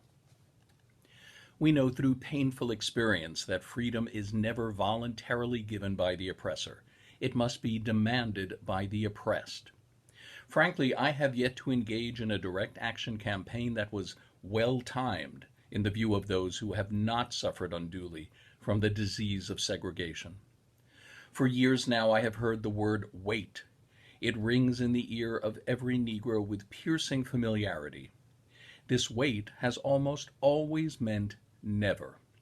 We must come to see with one of our distinguished jurists that justice too long delayed is justice denied.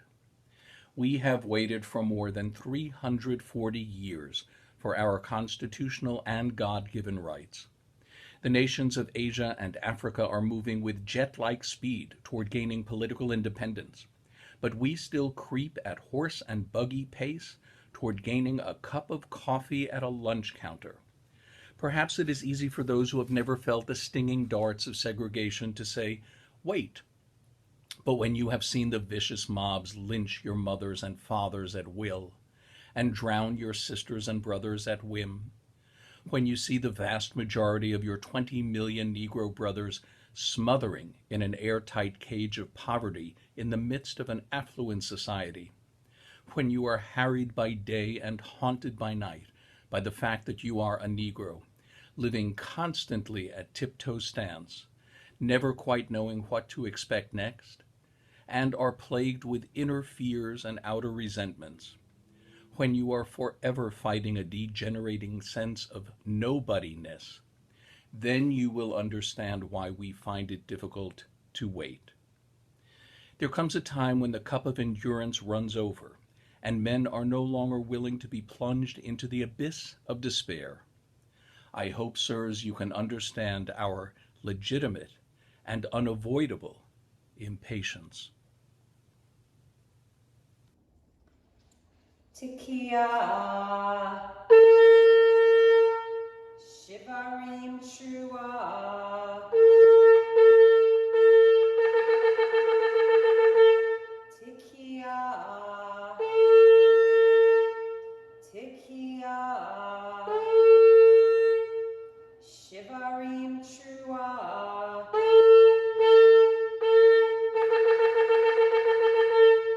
Tekiah.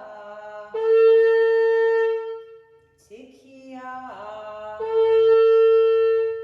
Shivarim Shua,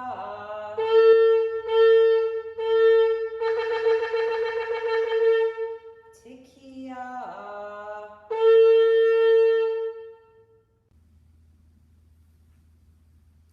Still waiting.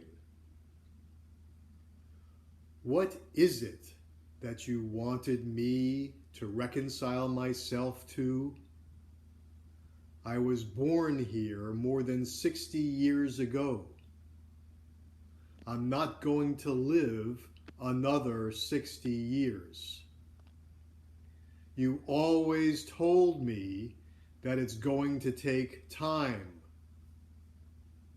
It's taken my father's time, my mother's time, my uncle's time, my brother's and my sister's time, my nieces and my nephews' time.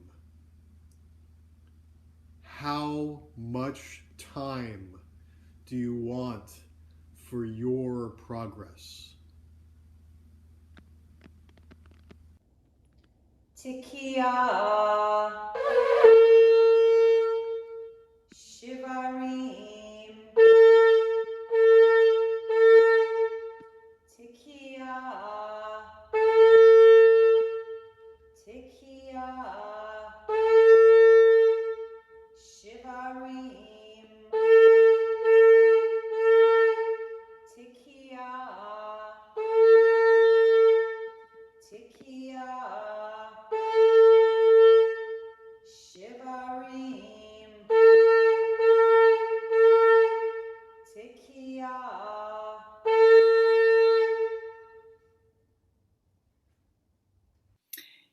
Even during a pandemic, racism is as pernicious as ever.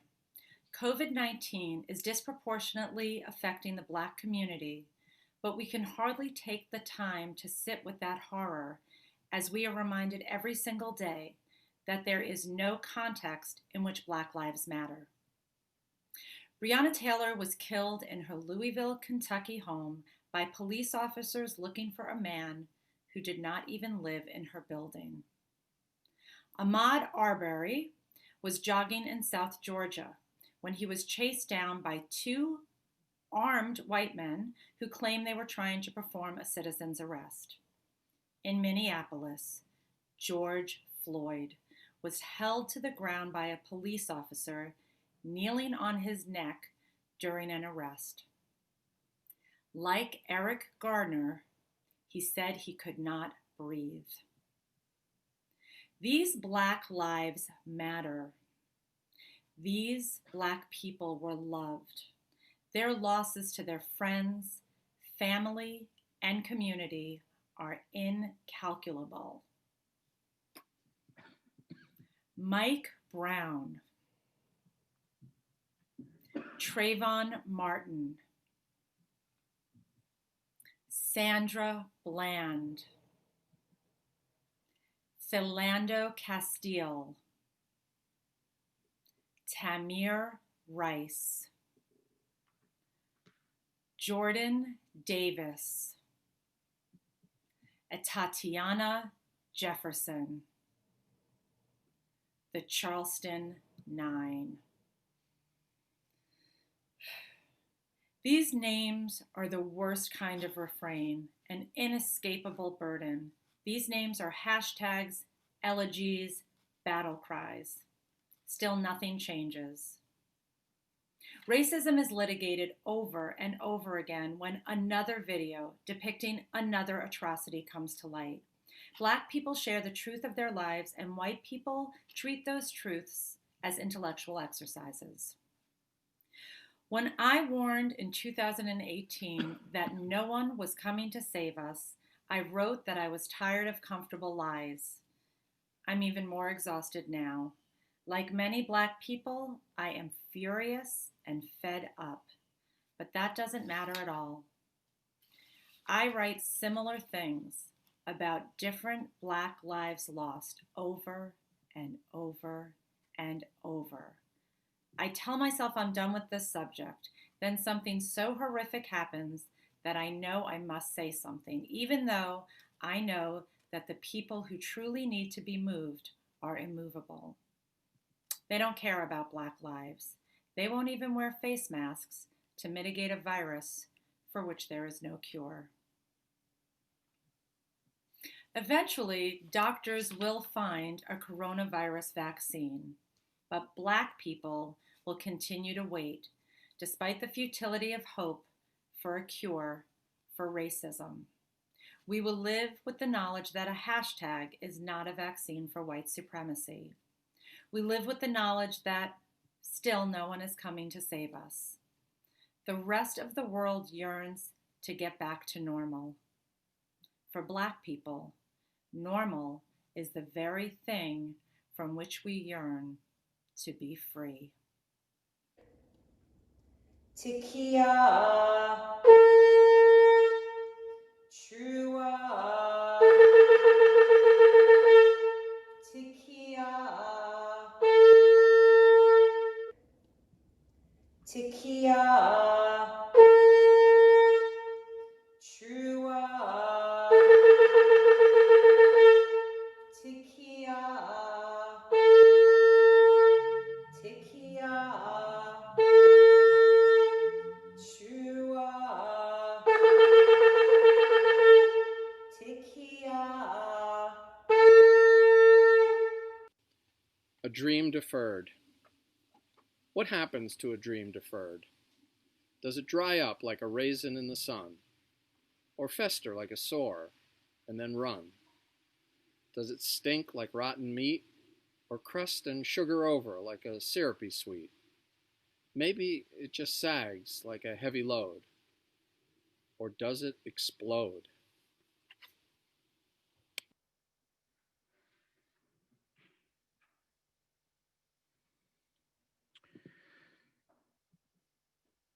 Hayom Harat Olam. This is the birthday of the world. This is the moment for recreation. Words of James Conlon.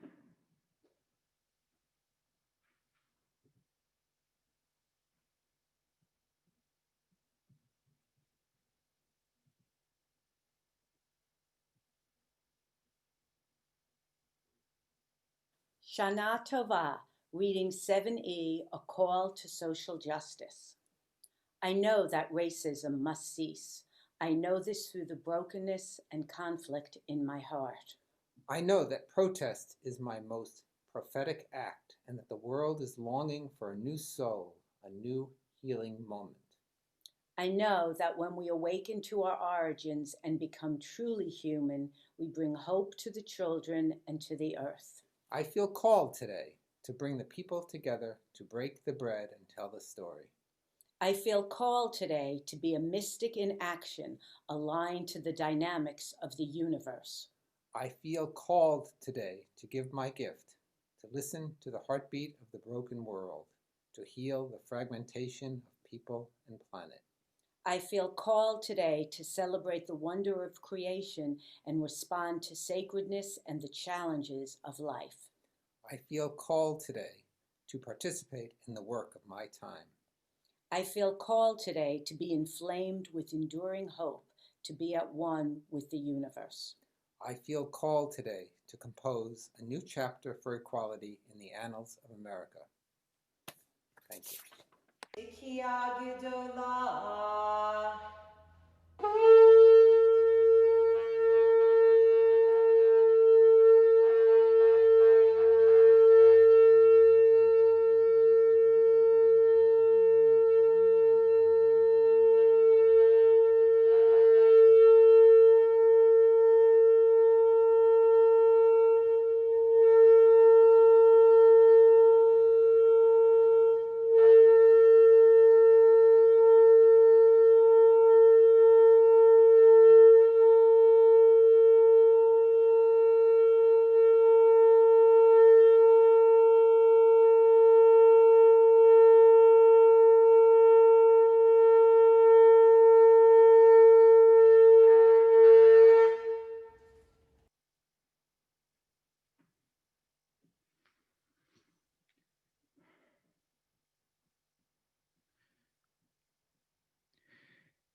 In this year ahead, we must do all that we can to inscribe our country in the book of equity, justice, and freedom for all our citizens and for those who reside with us.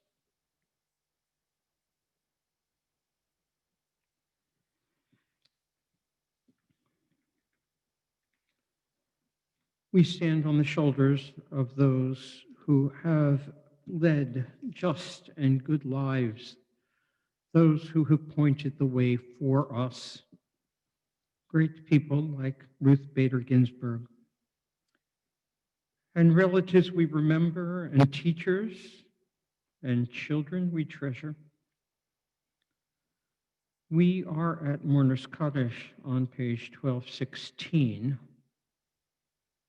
We knit the past into the present as we recite Kaddish.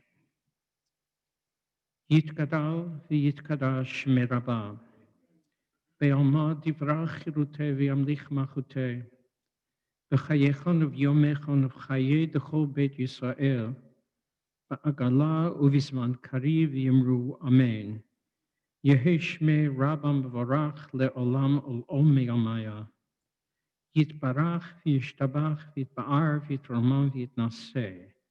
V'yitadar v'yitaleh v'yitalal shemei dekudsha b'rechu.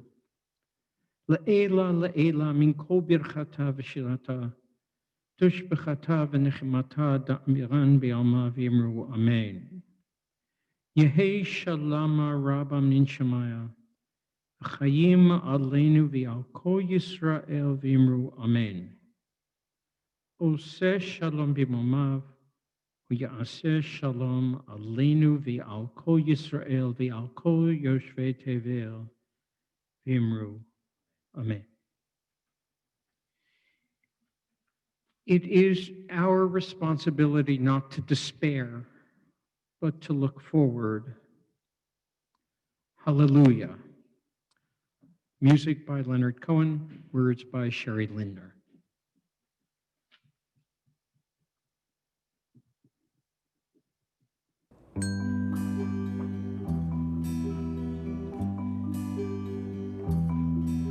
We say that there's a God above. We hate and kill to prove God's love. We say we're all alike, but we don't mean that. When will we finally lay the swords, touch brother and sister with godly words? When hallelujah echoes, hallelujah, hallelujah, hallelujah, hallelujah, hallelujah.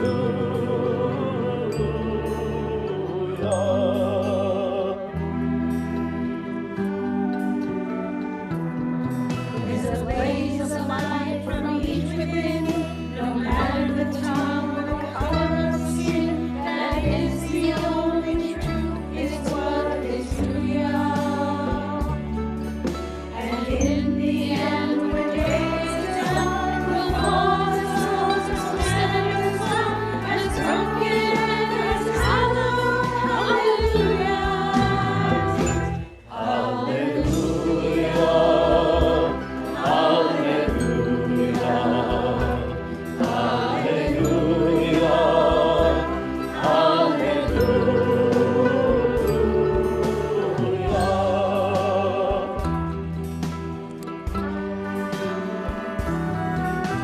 Faced with whether to act or be blind by the choices we make, we will be defined. Reaching out to those in need will never demean us. If no one ever took a stand, we'd all be lost, we'd all be damned, with no one left to whisper hallelujah. Hallelujah.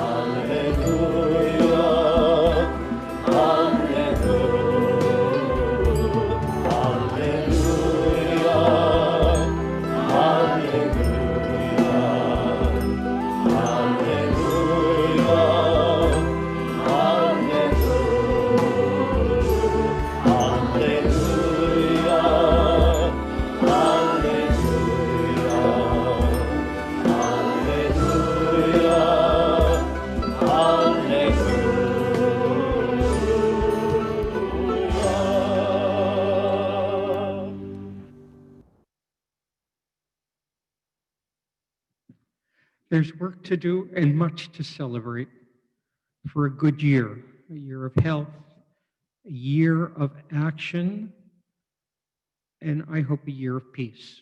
Shana Tova. See you for Tashlich, 2 o'clock.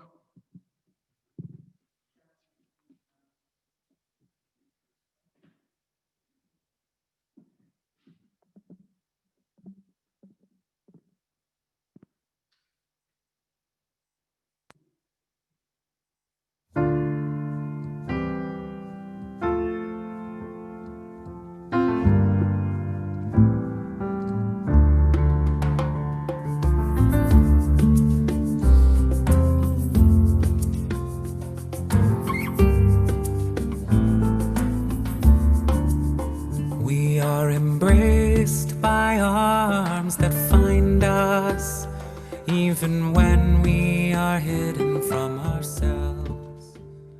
We are touched by fingers that soothe us, even when we are too proud for soothing. We are counseled by voices that guide us, even when we are too embittered to hear. We are loved, loved, loved by an